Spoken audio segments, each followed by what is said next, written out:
Habang may panibagong water cannon attack ang China sa isang bahagi ng West Philippine Sea, sa isang bahagi naman nito, tuloy ang Balikatan 2024. Paglapag naman mula sa dagat at pagpunta sa dalampasigan ang inensayo ng mga kalahok kanina. At nakatutok live si Ian Cruz. Ian. Vicky, sumabak ngayon sa amphibious raid ang mga sundalong Pilipino na bahagi nga ng ship-to-shore movement ng mga sundalo. Mula sa sinasakyang BRP Davao del Sur, lumipat ang mga Marines at Navy sa dalawang Landing Craft Utility o LCU. Nang tanaw na ang mainland Palawan, kumalas na ang LCU sa barko.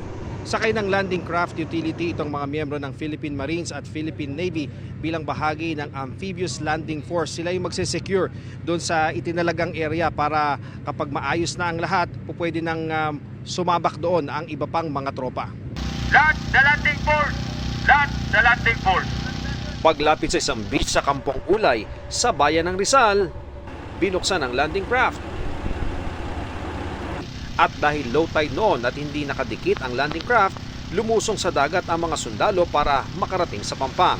Ang misyon ng mga sundalong Pilipino ngayong araw, ma-secure ang beach.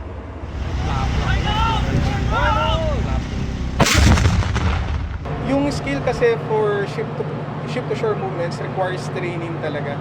And if you are transferring personnel from a ship, just like the LD, going to the land or to the beach, may mga proseso at steps tayong ginagawa to ensure yung safety ng ating personnel.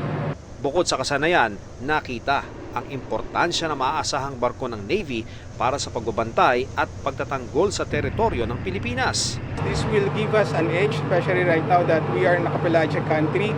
If we are to maneuver from the sea, kakailanganin talaga natin itong barko para maipadala ang ating puwersa dun sa beach landing site. Sa pag-ikot sa beach ng mga kasamahang Amerikanong sundalo para magmasid sa pagsasanay, nabalahaw ang kanilang bagi habang pababasa na ng beach. Tinulungan naman sila ng mga sundalong Pinoy.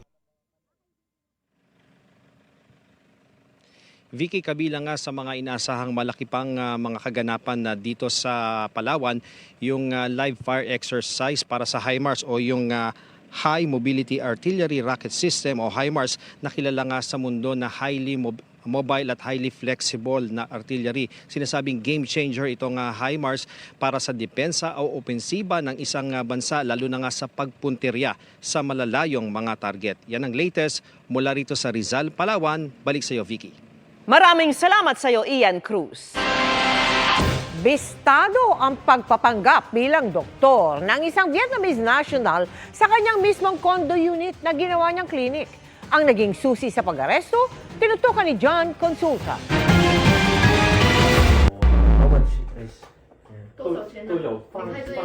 Pagkahawak niya ng marked money at matapos ma-videoan ang pag-check up niya sa nagkunwaring pasyente, agad inaresto ng mga ahente ng NBI ang 32 anyos na Vietnamese na ito.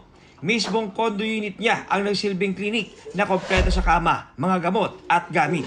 Isang taon na raw ito nag-ooperate bilang doktor. Itong nag-pusure natin na pasyente, ang nireklamo niyang sakit ay ubo tsaka sipon. Ang gamot na piniscribe sa kanya ay para sa lagnat. Hindi naman para sa ubo tsaka para sa sipon. Hindi ito tunay na doktor kasi mali yung prescription niya ng mga gamot eh. Nakumpiska sa suspect ang stethoscope, mga gamot, pangtatak at pad para sa paggawa ng reseta na ginagamit umano sa kanyang modus. Na-check na natin sa PRC, hindi siya lisensyadong doktor. Na-check din natin sa FDA, hindi rin siyang lisensyado na pwedeng magbenta ng gamot. Napakadelikado nito kasi biro mo, isang tao, hindi naman lisensyado, magdi-dispense ka ng mga gamot, kahit sino pa yung pasyente na yan, tao pa rin yan, delikado yan. So, itong mga ganitong mga kalakaran ay hindi natin pinapayagan at hinuhuli talaga natin. Wala pang pahayag ang suspect na nailipat na sa detention facility ng NBI sa Bilibid. Na-inquest na siya sa mga reklamong illegal practice of medicine, illegal sale of medicine, at illegal dispensation of medicine. Para sa GMA Integrated News, John Consulta, Nakatutok, 24 Oras. Kinwestiyon sa Kamara ang malaki umanong agwat ng farmgate price ng bigas at presyo nito sa merkado. Sa gitna niyan, inirekomenda ng ilang kongresista na ibalik sa merkado ang mas murang NFA rice. Nakatutok sina Tina Panganiban Perez at Jonathan Andal. Posible na umanong makabili sa mga palengke ng mas murang NFA rice sa darating na Hunyo ayon sa House Speaker. Pero yan ay kung maamyendahan ng Rice Tarification Law. Sa batas kasing yan, pang buffer stock lang ang NFA rice na gagamitin halimbawa kung kalamidad. Paniwala ng Speaker, magmumura ang bigas kung pwede yang ibenta sa merkado. So yung tinatarget natin na by June, we should bring the price of rice down by at least 10 or even 15 pesos na close to 30 pesos kada kilo. Ang pamunuan naman ng NFA handa raw kapag nangyari yan. Kung ibibigay po sa amin muli ang mandato na yan na pwede uli kami mag-intervene sa market to stabilize the price, tatanggapin naman po namin yan. Kung makabalik nga ang NFA rice sa merkado, posible na rin kaya ang bigas na 20 pesos per kilo na minsang ipinangako noong 2022 elections. Yun po lang ang target kasi alam naman na yung world market prices ay mataas talaga. Pero yun po ang hangarin natin. That is the aspiration. Bago mag-May 25 ang target na pagpasa nito sa Kamara. Pero kailangan pang maipasa rin katapat na batas ang Senado, dumaan sa BICAM at aprobahan ng Pangulo. Tiwala si Romualdez na masisertipikahan itong urgent ng Pangulo. Pero aabot ba ito sa Hunyo? We urge our friends in the Senate na gawin nila din urgent para matapos natin at yung ating mamamayan makaka-enjoy ng mas mababang presyong bigas galing sa NFA. Sapat ang supply ng bigas sa bansa, sabi ng Department of Agriculture sa Kamara. Kaya tanong ng mga kongresista sa pagdinig ng House Committee on Agriculture and Food, bakit ang mahal ng bigas? Sabi ng DA, sinusunod kasi ng traders ang presyo sa pandaigdigang pamilihan. Because po tayo ay liberalize, natatranslate din po yung global prices sa domestic. So yun po yung hindi tayo makashield. So syempre, hindi naman ho bawal mag-profit ang ating mga traders, pero they also benchmark their prices on global prices. Pero punto ng isang kongresista, ang laki ng agwat ng farmgate price ng palay sa presyo sa palengke. To go from the farmgate price to the milled price, more or less double, times 2, di ba? Okay. Obviously, it's really the trading cost that makes it expensive. So, kung mag-intervene ang government, ang kailangan lang gawin ng gobyerno is ilapit ang bigas sa consumers. Eliminate the middleman. Pero wala tayong nakikitang nahuhuling nagpo-profiteering. Wala tayong nakikitang hinuhuling nag-aano talaga, no? Yung nagpapataas na or kartel. Tiniyak ng Philippine Competition Commission na nakabantay sila. Rekomendasyon ng ilang kongresista, ibalik sa National Food Authority o NFA ang pagbebenta ng bigas sa mga palengke. Makatutulong na raw ito sa mga magsasaka, makakabenepisyo pa ang mga mamimili. Pwede raw gamiting subsidiya ang sobrang koleksyon sa rice tariff, pati na budget ng National Rice Program na sa kasalukuyan ay umaabot ng 49 billion pesos. This 49 billion will be sufficient enough to subsidize rice for almost every Filipinos, for the poor ones. If we can tinker this RTL, this rice tarification law, so that empowering once again NFA na magbenta ng bigas, kahit palugi because we have to subsidize, total excess naman yung pera nila. Ibalik na yung pagbebenta ng NFA ng bigas sa mga palengke. Pero hindi yan pinapayagan sa rice tarification law. It can only be used for RFFA, land titling, crop diversification, and crop insurance. Also under the law, NFA is mandated to focus on maintaining a sufficient buffer stock to be sourced solely from local farmers and removes from its power to import and to trade rice. Sa ngayon, ilang panukalang batas na ang inihain para amyandahan ng rice tarification law. May hiwalay na panukala rin para tuluyan na itong ibasura. Para sa GMA Integrated News, Tina Panganiban Perez. At ako po si Jonathan Andal. Nakatutok kami 24 oras. Confidential pero kumalat online? Yan po ang inusisa sa Senado kasunod ng pag-leak ng umunoy intelligence at pre-operation report noong 2012 ng PDEA. Ang sagot ng ahensya tinutukan ni Chino Gaston.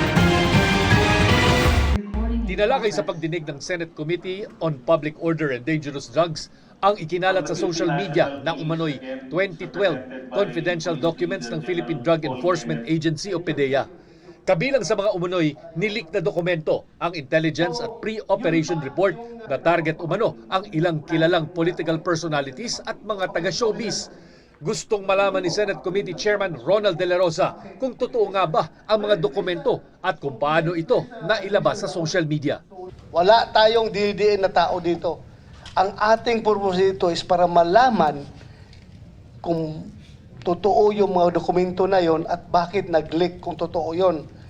At kung kailangan natin mag-legislate ng batas para ipinalize yung unauthorized disclosure. Ang dating PDEA agent na si Jonathan Morales, iginiit na totoo ang mga nailik na dokumento.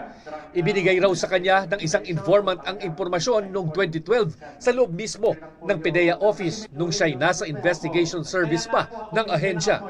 Pero itinanggi ng PDEA na may ganito silang dokumento sa kanilang records. Gustuhin man naming imbestigahan yung mga allegations niya, wala namang katotohanan. So paano kami mag-iimbestiga na based on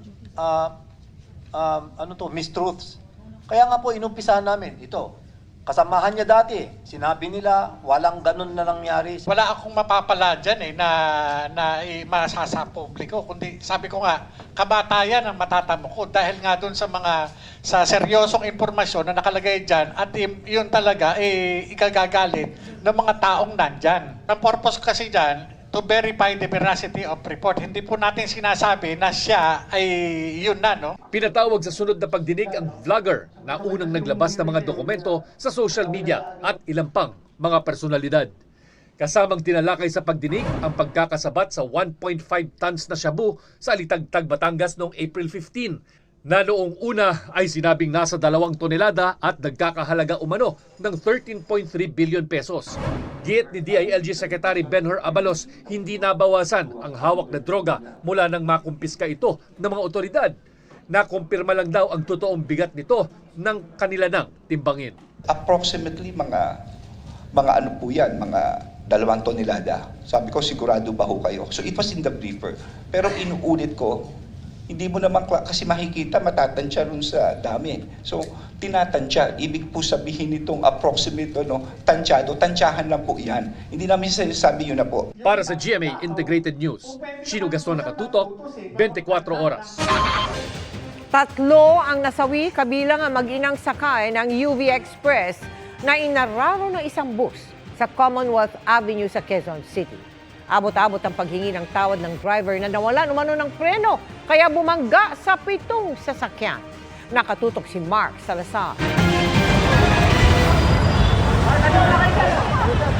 Isa na namang trahedya sa tinaguriang Killer Highway, ang Commonwealth Avenue, Quezon City. Bandang alas 9:30 kagabi, kita sa CCTV ang mabilis na andar ng bus na ito. Pagdating sa kanto ng Fairlane Street, naganap ang trahedyang kumitil sa 3 buhay. Biglang lumagabog kasi mabilis ang takbo nito tapos ito nakaparada na dyan kasi naka-stoplight tayo eh. Nahagip niya na yung UV at saka yung taxi dito at saka yung mga motor. Ayon sa investigasyon ng QCPD Traffic Sector 5, unang sinalpok ng bus ang mga motorsiklo. Pero ito ang napuruhan. Pumailalim sa bus ang motorsiklo at ang rider, kaya pahirapan ang rescue. Naisugod sa ospital ang biktimang si Rafael Duque, 25 anyos, pero idiniklarang dead on arrival. Ang iba pang biktima ay mga pasahero naman ng UV Express na nayupi ng husto. Pinakamalala ang tinamo ng mag-inang sina Melissa Melchor Papa at ang 7 taong gulang niyang anak na si Jaydeen. Ginamot din sila sa ospital ngunit pumanaw rin kalaunan. 17 iba pa ang nasugatan kabilang ang driver ng UV Express. Rumaraga sana po yung bus sa likod ko, tapos bumangga na po siya doon sa likod po sa kanan. Ayun po yung nangyari nung time na yun. Naka-stop po yung stoplight. Binubuksan ko po kasi yung pintuan para makalabas po yung nasa gitna. Yung likod po kasi, hindi mabuksan yung pintuan dahil po yuping-yupi na yung side sa kanan po na likod.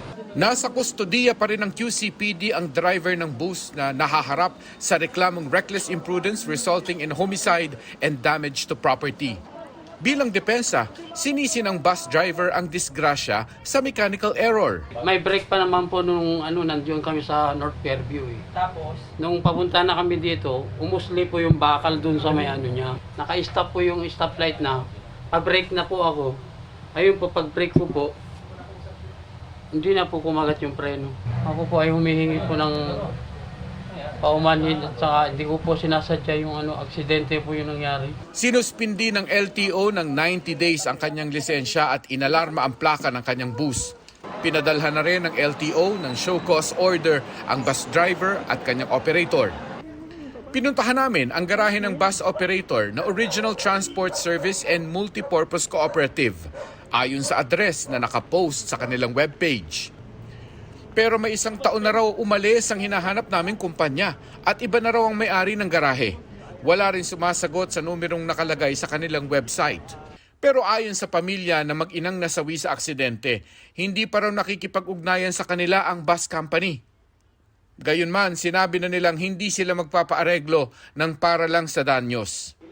Para sa GMA Integrated News, Mark Salazar, nakatutok 24 oras. Nag-isa sa Senado ang kumpanyang inakusahang nagre-recruit ng mga doktor para magreseta kapalit na komisyon. Pero itinanggihan ng kumpanya. Nakatutok si Sandra Aguinaldo. Sa pagdinig ng Senate Committee on Health and Demography, kinuwestiyon ng mga senador ang pharmaceutical company na Belkens Pharma Inc. sa isinawalat na kalakaran nito sa mga doktor na tinawag na unethical. Nanindigan ng kumpanya na wala silang nilalabag na batas. Maayos daw ang kanilang mga produkto at mas mura umano sa ilang brand. We are a law-abiding pharmaceutical entity, diligently adhering to all regulations set forth by the FDA, the SEC, the PMA, and other relevant governing bodies. Pero sabi ni Senador J.V. Ejercito, nag-ooperate umano ang drug firm na parang multi-level marketing kung saan nire-recruit ang mga doktor para magreseta ng kanilang mga gamot, kapalit umano ng komisyon at insentibo gaya ng luxury items at biyahe abroad. They have been operating as a complex multi-level organization. Their network includes 50 doctors, 50 plus, and stretches from Northern Luzon to Mindanao. Baka po itong bagong scheme na ito, ng multi-level, how does this affect this aim of us of lowering out-of-pocket? Baka makadagdag pa ito sa kanila pong unnecessary expenses. Bukod daw sa mga doktor na incorporator ng kumpanya, may mga doktor na investor na tinatawag nilang Jedi at Padawan. Depende umano sa laki ng pinuhunan. Pangamba niya, sa ganitong scheme, maaaring dehado ang publiko. Itinanggi ng Belkens Pharma na nagbibigay sila ng insentibo sa mga doktor. Would you admit or would you deny na yung mga doktor na miyembro ng inyong networking ay nakakatanggap ng komisyon coming from your company? Yes or no? There are two. No, sir. Yes or no lang po? Yes or no lang po, please. I deny. You deny? I deny. Makukulong ka ngayon. Because meron ako mga cheque na magpapatunay na kayo yung kumpanya mo nag-issue sa mga doktor na membro ninyo. Inamin ng Belkens na may pinabiyahe silang mga doktor abroad pero para daw yon sa dagdag kaalaman. Bakit nyo pero magbiyahe abroad? Because they met the quota or whatever? No, this is continuing medical education po. This is to help doctors upgrade their skills. Kotse? Hindi po. Cash? Hindi po. Pera? Wala? Hindi po. Ha? Hindi po. Relos? Nagbigay kami ng watches. May nakuha si Senador Tulfo na kopya ng mga tseke na inisyo umano ng pharma company sa ilang doktor. Paliwanag ng Belkens. It belonged to a doctor who has a series of pharmacies. So, may patakaran kami. Pag nagbayad ka ng full sa amin, we give you additional discount. Ipinakita sa pagdinig ang litrato ng ilang mamahaling sasakyan na pag-aari daw ng mga doktor. Git ng kumpanya, hindi umano nila bigay ang mga sasakyan dahil kaya naman daw bumili nito ang ilang doktor. Si Senador Tulfo may nakuhang listahan ng mga doktor na bahagi umano ng marketing scheme. Tingin ni Tulfo, may conflict of interest kung irereseta ng doktor ang gamot ng kumpanyang kinabibilangan niya. Tinitingnan na ito ng Professional Regulation Commission na may kapangyarihang alisan ng lisensya ang isang doktor na mapapatunayang nagkasala. We request that the list of these doctors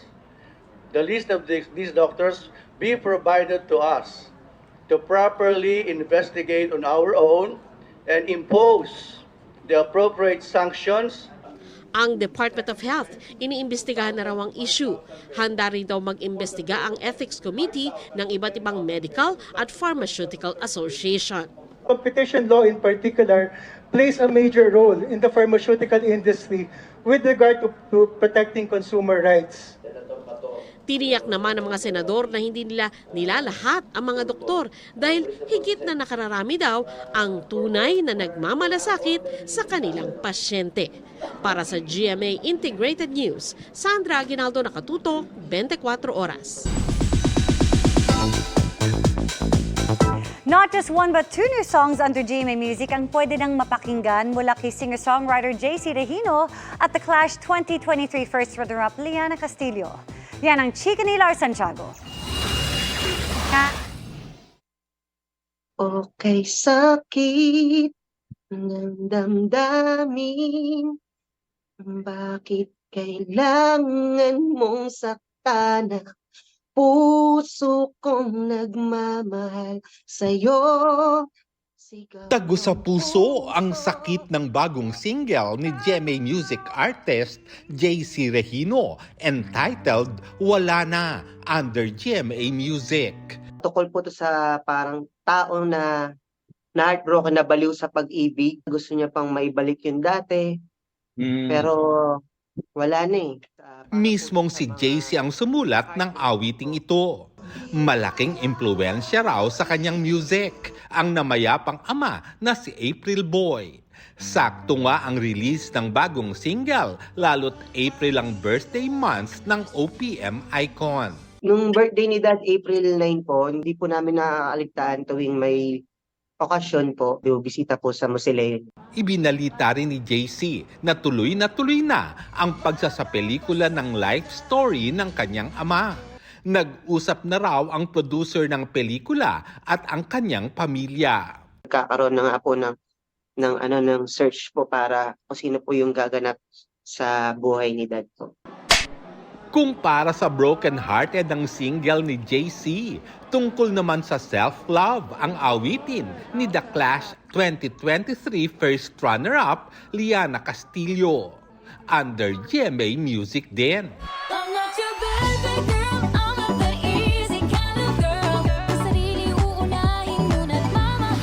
Yan ang kanyang debut single na Baby Girl at paalala lalo sa mga Gen Z na unahin ang sarili at gawing priority ang pag-aaral bago pumasok sa relasyon.